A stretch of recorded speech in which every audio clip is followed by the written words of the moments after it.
Mga benepisyaryo mula sa Novaliches, Quezon City na kinabang sa ikalimang araw ng distribusyon ng tigsa 10 kilong libreng bigas sa pangunguna ni First Lady Liza Araneta Marcos.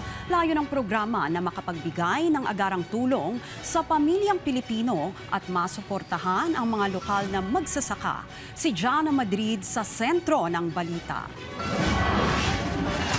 Isa si Nanay Rosalina Carino sa mga maagang dumating para makatanggap ng libreng bigas. Ayon sa kanya, malaking ginhawa ang natanggap na tulong dahil sa halip na ipambili pa ng bigas ang kanilang limitadong kita, maaari na itong mailaan sa iba pang mahalagang pangangailangan ng kanilang pamilya. Napaka-importante po kasi yan ang kabuhayan namin.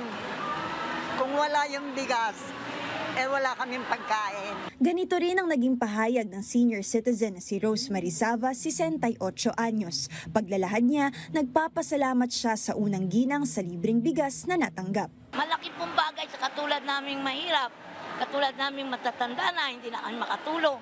Ito na lang pong iniintay namin, ang tulong ng gobyerno para sa matatanda. Ang pamamahagi ng libreng bigas ay bahagi ng Mula sa Puso para sa Pamilya program na pinangungunahan ni First Lady Liza Araneta Marcos kasama si Quezon City Mayor Joy Belmonte.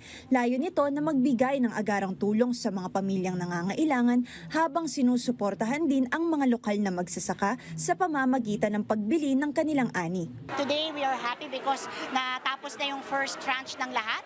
So 210,000 families ang nabiyayaan ng programang ito ng ating pong mahal na Pangulo. And we are now distributing our second tranche already.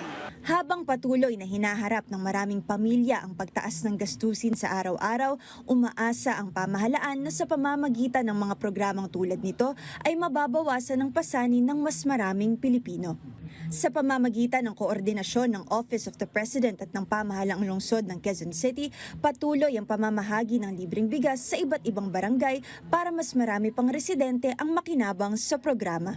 Jana Madrid, para sa Bayan.